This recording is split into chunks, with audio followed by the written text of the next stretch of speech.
Hi, I'm Nick Hudson, a clinical psychologist.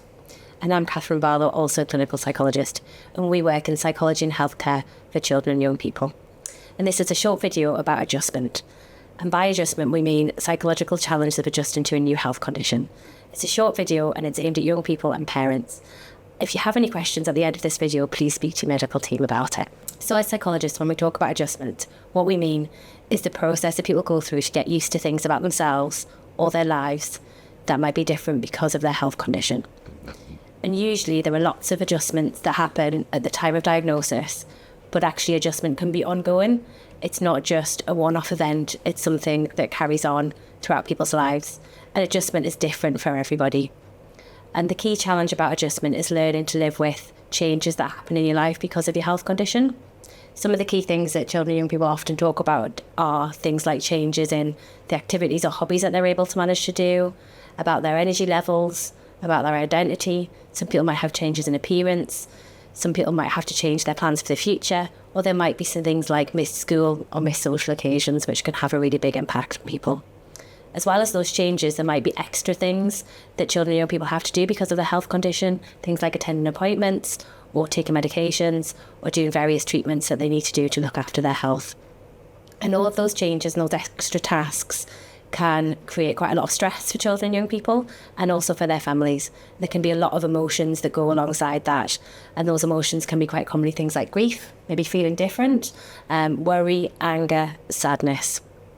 And those feelings don't just affect the child or the young person, they can also affect the whole family as well. There might be things that people in the family have to do that they didn't have to do before, driving young people to appointments or helping out with physiotherapy. There's lots of different things that can change in lives because of health conditions, and that's what we mean by adjustment, that process of getting used to those things in your life that have changed because of your health condition, the things that you can't do anymore or the extra things that you have to do. So in summary, it's about finding a way to live alongside your health condition and do the things that are important to you, the things that you value. So Nick, I wonder if you could tell us a little bit about what you might talk about with a child or a young person in a session that's about adjustment. Absolutely. I think my first thoughts about that is that would vary really between each psychologist. Each psychologist is different and maybe approaches things like adjustment in different ways really. Some psychologists may be really pulled to want to draw and be creative with the young person that they're working with. And that's something that I certainly try and incorporate where it's appropriate into my bits of work with a young person. One of the things that I'd really want to emphasise with any young person I was working with when talking about adjustment is that it's okay to feel all manner of feelings. You've already spoken about lots of things that young people may experience, and that none of them are wrong or incorrect, and that it's likely that different people are going to feel different things, maybe at different times as well along that journey of adjustment. And I think what I would like to try and do with a young person when talking about adjustment is start to map those things out. Maybe start to map out how their life has changed. Perhaps thinking, like you've already mentioned, about the things that they're having to do, or maybe the things that they've had to pull back from, the people that they've had to pull back from, the hobbies, the interests and things like that. And really what I try and do with that then is to really nicely visually map that out with the young person and then start to work with them around that and to help them understand and explore that and very much collaboratively work on that together. I think beyond that then, what I try and do is I'd be really interested in how the young person was trying to cope with their health condition in terms of their adjustment. And often what I've found when working with young people is that there's been a sense of struggling against that health diagnosis, maybe trying to push it away or try and struggle and push away the feelings that health diagnosis brings up for the young person. And I've often found that metaphors and symbols are really helpful to create conversation and also help young people to kind of understand the things that we're talking about in sessions. So I'd like to just model that with you now, if that's okay. Yeah, so would you mind just choosing one of these for me, whichever colour you go want? for the red one in the middle. Excellent choice. So what I do is, Catherine, if you're okay, maybe just popping your fingers into the trap. Yes, like that. And then what you might notice is if you maybe try to pull those fingers out. Oh, I can't. it gets a bit tighter, doesn't it? Yeah, so your initial instinct to try and get your fingers out of the trap actually has led to them getting tighter. Really quite stuck, yeah. Yeah, and I think that's a really nice metaphor for that kind of idea of struggling against something, trying to pull away from something that's painful or difficult, like a health diagnosis. So what I'd often say to the young person is we talk about that and the feelings that might kind of elicit. But what I'd ask you to do now is maybe just push your fingers together instead and create some space around that. And then hopefully then you'll find that you'll be able to slide your fingers out. Fantastic. Yeah. So then that would be a really nice way for us to think about, okay, instead of doing the thing that you trying to push it against something, maybe trying to push into it and create space, so then you're free in your hands to be able to do things that you want to do with them instead of being stuck in this struggle, stuck in this trap. So that can be a really nice way to talk about adjustment. But what I want to emphasise is that's just one way to think about adjustment, and that's certainly a way that I like to do that. But you may have a different way, and other psychologists are going to have lots of different, very creative and hopefully engaging ways of thinking about adjustment with a young person. So Catherine, I was wondering, what top tips would you give to the people watching this video about living with or working with adjustment? It's a great question, Nick.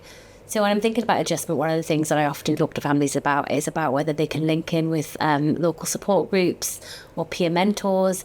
Can they find an organisation or a peer who has a similar diagnosis or the same diagnosis? Sometimes that's where you can get the best support from, is with other people who are going through the similar things to yourself. And that's a good thing to talk to your medical team about that and what might work in your particular situation.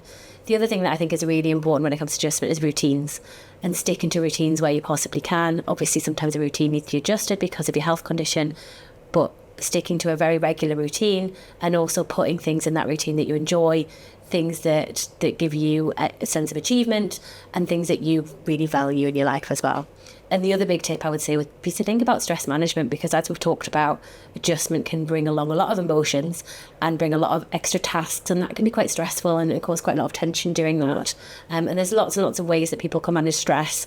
But one of the ways that I often talk with my families and children about is about kind of stress management. One of the things I talk about is kind of psychological first aid, and almost making yourself a little kit of the things that make you feel better when you know you're stressed. For some people, I also might make something called a calming kit that has things that help with the different senses. And I know that's quite an abstract concept to get a hold of, so I brought a few things along that would be from my psychological first aid kit to show you, and I'm hoping you've done the same, Nick. I have. So the things that I brought with me today, so I brought my swimming goggles because I do like to swim when I get the chance to. I also have brought some bubble bath, because that's something I like to do if I get a big chunk of time, is to kind of go away and have a nice quiet bubble bath and have a bit of reflective time. But one of the things that I really want to stress about this is stress management and self-care stuff doesn't have to be something that lasts for a whole hour, or sometimes it can be about the small things that we do as we go along throughout the day. Sometimes it is about those 5 minutes. So the other thing that I brought was my cup. This is my cup from my desk at work, and I am probably infamous in my department for making cups of tea, and that's one of the ways that I just have a little pause in my day, take a moment, think about what I'm going to do next, take a bit of time to kind of slow myself down in my day, really. So that's why I brought my cup, and I'm a very big advocate of sometimes just those little small bits of self-care. Stress management can be just as effective as that big whole chunk and the whole bubble bath, just the little bits that you can do as well.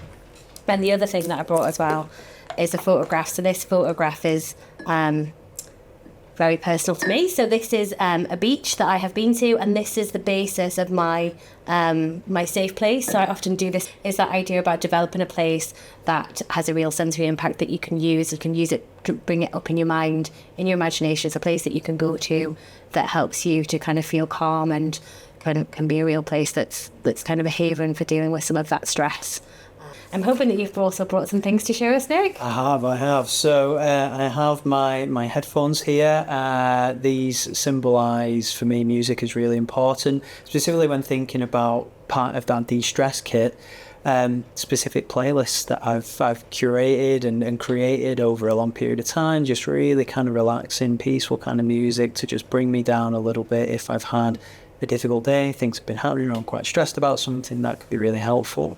Alongside that, reading is another one for me.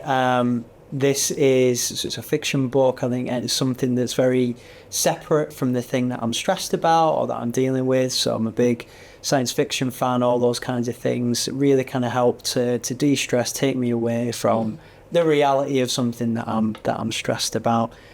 Very similar thematically to that is films.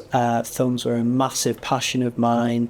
Really help again to just immerse me and separate me away from the things that I might be stressed about, and again just bring me a lot of pleasure and bring me a lot of joy.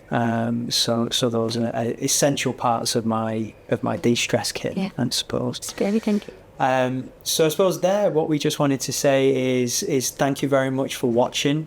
We would encourage you to have a look at the website. There's lots of resources, there's lots of things that are available, links to other organisations that could be very helpful.